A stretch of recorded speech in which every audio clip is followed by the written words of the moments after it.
দুধ দিয়ে রান্না করা অসম্ভব মজার এই গরুর মাংসের তরকারিটা একবার যে খাবে নির্ঘাত একদম প্রেমে পড়ে যাবে। একদম বেসিক ঘরোয়া কিছু মশলা আমি ব্যবহার করেছি, আর মাংস কষানোর সময় এত সুন্দর একটা স্মেল বের হবে যে মনে হবে এখনই তুলে আমি খেয়ে ফেলি। গরম ভাত, পোলাও, তান্দুরি রুটি বা যে কোনো পরোটার সাথে এই তরকারিটা এত মজা, খেলে আসলে বোঝার উপায়। বিশেষ করে বাচ্চাদের জন্য একদম বেস্ট একটা আইটেম। তো এই তরকারিটা রান্না করার জন্য আমি এখানে 1 কেজি পরিমাণ মাংস একদম ভালো করে ধুয়ে নিয়েছি, আর তার সাথে এখানে নিয়েছি কিছু কাঁচামরিচ। হাতে মেখে একদম বাটাবাটি করে কিন্তু এই তরকারিটা রান্না করলে বেশি মজা লাগবে। শুকনো মরিচের কোনো ধারের কাছে যাব না। এর জন্য বেশ কিছুটা কাঁচামরিচ আমি এখানে আধো বাটা করে নিয়েছি। এরপরে অনেকখানি রসুন কোয়া নিয়েছি, চিলের মাথা দিয়ে এটাকে ভালো করে ছেঁচে নিয়েছি। এরপরে আমি 4-5টা আস্ত পেঁয়াজ নিয়েছি, পেঁয়াজটাকে ভালো করে এখানে ছেঁচে নিয়েছি। অনেকে হয়তো বলবা যে এটা ব্লেন্ডার করে নিলে হবে কিনা, না, ব্লেন্ডার করার কোনো প্রয়োজন নেই। ব্লেন্ডার করলে দেখা গেছে যে একদম মিহি হয়ে যাবে। ছেঁচা মশলাগুলো এখন আমি মাংসের উপরে দিয়ে দিচ্ছি।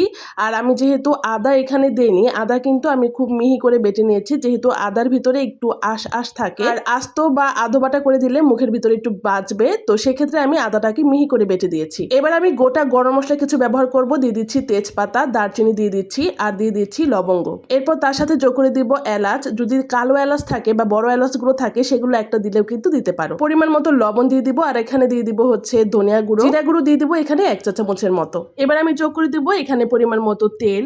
তো তেলটা আমি এখানে সয়াবিন তেল ব্যবহার করছি, তোমরা চাইলে কিন্তু এখানে সরিষার তেলও ব্যবহার করতে পারো। এবার হাত দিয়ে পরম যত্নে মাংসটাকে ভালো করে মাখিয়ে নিচ্ছি।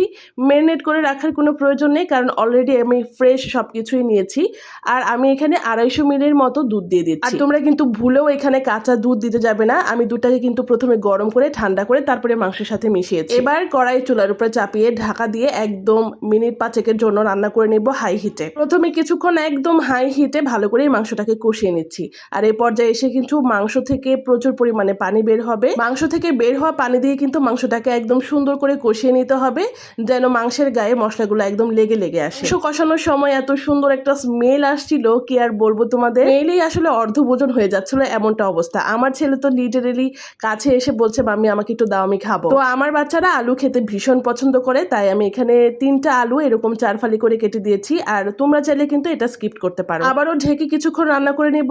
আলু সময় মাংসটাকে কিন্তু আরেকটু ভালো করে কষিয়ে নিচ্ছি। তো দেখতে পাচ্ছ কালারটা কি সুন্দর আসছে, আর তেল কিন্তু একদম ছেড়ে দিয়েছে। আর যে মশলাগুলো আছে মাংসের গায়ে আর আলুর গায়ে একদম সুন্দর করে লেগে গেছে। মোটামুটি মাংসটা একদম ভালো করে কষানো হয়ে গেলে আমি এখানে ফুটন্ত গরম পানি দিয়ে দিব। তোমরা কিন্তু ভুলেও এখানে ঠান্ডা পানি দিতে যেও না। ঠান্ডা পানি দিলে তরকারির স্বাদ একদম পানসে হয়ে যায়, আর এই ঝোলটা খেতে একদমই মজা লাগে না।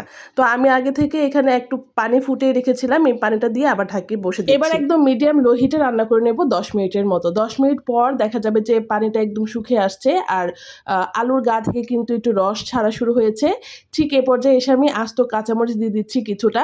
যদি বাচ্চারা খেতে চায় তাহলে এই কাঁচামরিচটা কিন্তু না দিলেও চলবে। ব্যাস, আমার রান্না কিন্তু মোটামুটি হয়ে আসছে। আমি এখন ঢেকে কিছুক্ষণ চুলার উপরে বসিয়ে রাখবো, তাতে করে মশলাগুলো আর ঝোলগুলো আলু আর মাংসের ভিতরে একদম সুন্দর করে ঢুকে যায়। আমি তো আর দেরি সইতেই পারতেছিলাম না, একদম গোছল করে চলে আসছি খাবার জন্য।